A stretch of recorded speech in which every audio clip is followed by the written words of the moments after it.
En primera plana, Carlos Herranz. Bienvenidos en Primera Plana, un programa de Radio Francia Internacional y de France 24. Esta semana para hablar del Tour de Francia, no solo en el plano deportivo, también de sus implicaciones económicas, sociales y culturales. Para ello tenemos en este estudio a Damien Lemaitre, periodista del Equipe. Bienvenido, Damien. Buenos días. Que además ha escrito un libro sobre los maillot amarillo del Tour de Francia, ahora que cumplen 100 años el maillot amarillo. Contamos también con Diana Jalón, la corresponsal de NTN 24 aquí en Francia. Bienvenida. Es un gusto regresar. Ahora que Colombia está muy de moda también en el Tour. Y contamos también con Arnab Beranger, periodista de la redacción en inglés de Radio Francia Internacional. Bienvenido, Arnab. Buenos días, Carlos. El Tour de Francia hoy en Primera Plana. Bueno, pues este mes de julio, como cada verano, está marcado por la carrera ciclista por antonomasia aquí en Francia, por el Tour.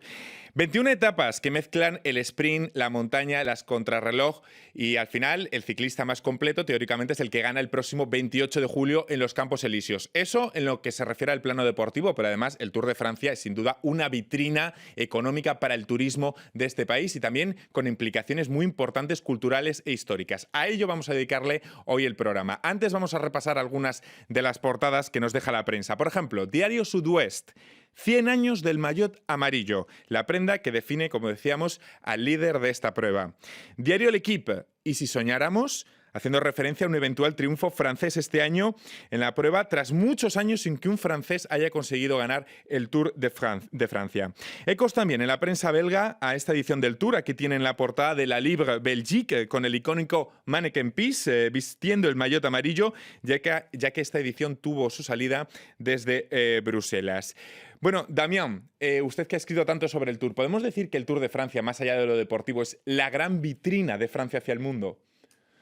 Diría que es una herramienta más, ¿no? Uh-huh. No hay que olvidar que muchos turistas vienen, por ejemplo, a París para visitar los museos, porque les encanta la moda, la cultura también, ¿no? De Francia. Pero está claro que el Tour, por su recorrido, es una especie de serpiente, diría, ¿no? Una serpiente que recorre así partes desconocidas de Francia, que salen al final en la tele y regiones que no se ven, que gracias al Tour tienen una especie de exposición multiplicada. Y está claro que permite pues, atraer a muchos turistas en estos pueblos de Bretaña, del sur de los Pirineos. Por ejemplo, estos días estamos en los Pirineos. Y es una herramienta más que genera, eso es mucho interés también. Claro, porque imagino, Diana, que para un pueblecito de la Francia rural será todo un acontecimiento que el Tour pase por ahí. Totalmente. He podido estar en varios cubrimientos del Tour en diferentes años y realmente los pequeños pueblos, las villas, se transforman porque es el gran acontecimiento para muchos del año. Entonces viven en torno un poco a que la llegada del verano trae el Tour de Francia. Y respecto a lo que le preguntabas acá a mi compañero, creo que es sin lugar a dudas la vitrina deportiva más grande que tiene Francia y gracias a la difusión mediática, porque no olvidemos que la transmisión del Tour a nivel de televisión es impecable y le permite a gente de más de 85 países del mundo conocer esas regiones que no son conocidas ni por los museos, que no son conocidas por la Torre Eiffel ni nada de eso, sino un paisaje verde y hermoso que es lo que tiene Francia. La historia de este país, de Francia, está sin duda vinculada al Tour de Francia. No sé, Arnab, si estudiando el Tour podemos transcribir un poco de cierta forma la historia de este país desde 1903. Bueno, la historia de este país desde 1903 ha pasado muchas cosas. Estamos hablando de 2 guerras, estamos hablando de diferentes presidentes que han venido aquí. Pero yo, por ejemplo, yo puedo dar el ejemplo de un álbum de Asterix. Porque Asterix y Obelix, ellos son de la Bretaña, ¿no? Ellos son como representativo un poco del esprit global, el espíritu de... Entonces hay un álbum que se llama El Tour de Francia, el Tour de Gaulle, porque a la época era Gaulle, de Asterix. Entonces allá se ve Asterix y Obelix que hacen el Tour de Francia, pero para ir recoger una especialidad culinaria de cada región. Entonces, de esto ¿qué se puede concluir? Porque para mí, el Tour de France está entonces dos cosas. Una cosa es la endurancia. Eso se ve como en la bicicleta, ¿no? Porque eso no es una deportiva de 100 metros. Como así. Eso es la endurancia. Entonces, y la segunda cosa es, como decía Diana, como la diversidad de las diferentes regiones. Porque es verdad que si no, los turistas cuando vienen es como París.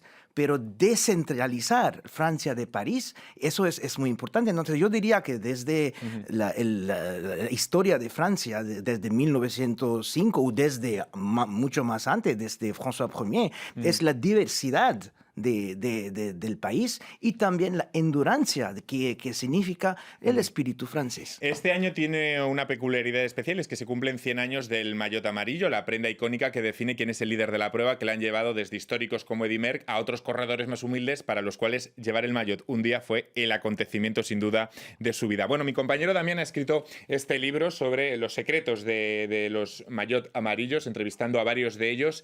¿Cuál es lo primero, el origen? ¿Por qué el maillot amarillo? ¿De dónde surge, Damián? Bueno, primero, hoy es el día 19 de julio, precisamente hace 100 años, en Grenoble. Hace 100 años exactamente. Exactamente hoy, el 19 de julio, Henri de Grange, que era el director del Tour, entregó un maillot amarillo al líder de la carrera, que era Eugène Christophe, para distinguirlo de los demás, ¿no? Para que los espectadores pudieran verlo en la carrera y distinguirlos. Pero también hace referencia al periódico que organizó la prueba al principio, en el año 1903, que fue Lotto.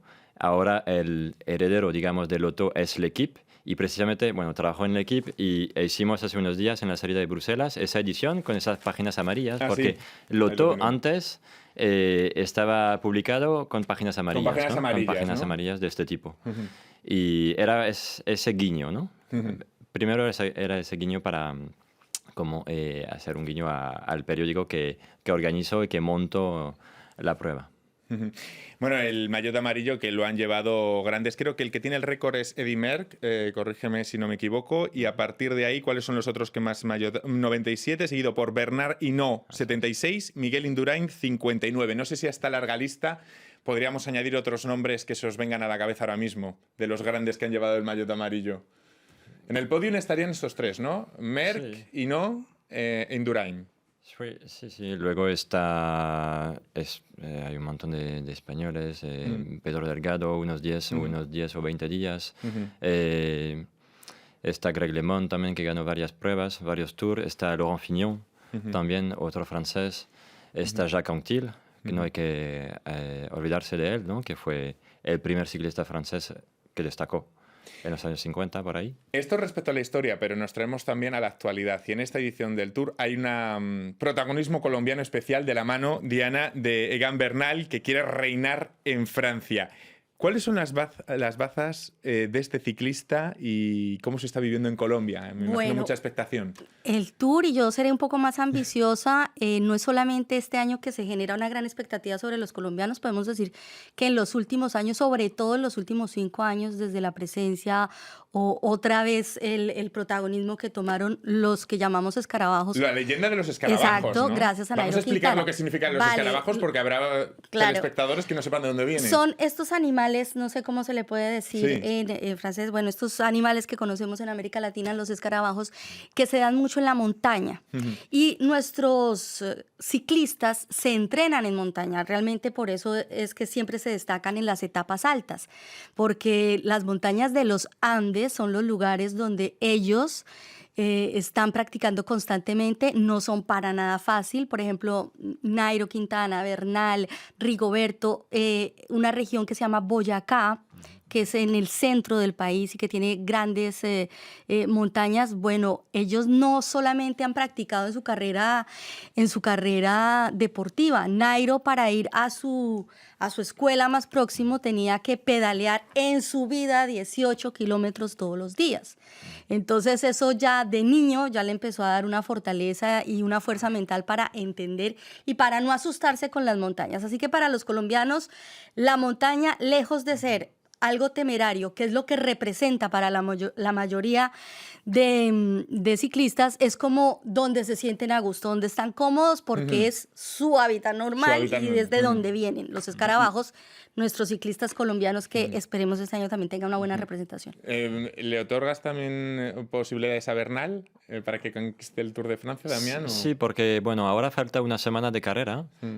Hoy es un día de contrarreloj. En principio, su compañero de equipo, del equipo Ineos, Geraint Thomas, que es el ganador saliente, va a ganar tiempo sobre él, pero llegan los Alpes en la última semana, con varias llegadas en alto, a más de 2.000 metros de altura, y como lo has dicho, en principio va a marcar la diferencia. Podría recuperar tiempo y ganar, puede que sí. De lo deportivo a lo cultural o a lo social, el Tour de Francia también está vinculado a algunos ritos veraniegos, Arnab, a la siesta, al calor, a las vacaciones. No sé qué imágenes se le vienen a uno cuando recuerda el Tour de Francia. Por ejemplo, las mías de la infancia, siempre lo digo, es Miguel Indurain, es lo primero que me viene a la cabeza. Estar en la playa viendo el Tour y que ganara Miguel Indurain aquellos Tours. Bueno, yo no sé por Miguel Indurain, pero hablando de vacaciones, es muy importante que eso pasa en verano, porque más en que... el verano boreal, ¿entendés? Bueno, eso. Pero, por ejemplo, ese concepto de vacaciones en julio y agosto, que son tan sagrado, eso es una cosa cultural también que yo pienso que es muy particular en Francia, mucho más que en muchos otros países que sea en Europa. Por ejemplo, en agosto, la gente prepara todo su año para irse en agosto. Entonces, julio-agosto representa como casi un periodo ritualístico para los franceses. Y el Tour de France que está pasando en ese tiempo, haciendo la vuelta del país, también recuerda de cierta manera ese ritual de los franceses que en verano todo el mundo acaba el trabajo y también hay las vacaciones escolares, entonces se puede ir con los niños. Y el ciclismo también es una cosa que es cultural en la sociedad francesa, porque cuando la gente va en vacaciones, que sea en el campo, en camping, lleva muchas veces la bicicleta. Entonces eso es una cosa social. Entonces más allá que la cobertura mediática, más allá que todos esos atletas que vienen, eso es la oportunidad para hacer bicicleta en familia, cuando los niños salen en la bicicleta. Entonces es porque culturalmente ese tiempo de verano y esa actividad en este tiempo es también muy vinculado con unas normas, ritos y vacaciones franceses. Si me permites agregar algo. Una frase. Tour es el sinónimo de vacaciones para miles de europeos que vienen a verlo. Sí, Pues claro. aquí vamos a hacer un pequeño descanso para despedir a los espectadores de France 24. Nosotros continuamos hablando del Tour en unos segundos aquí en Primera Plana.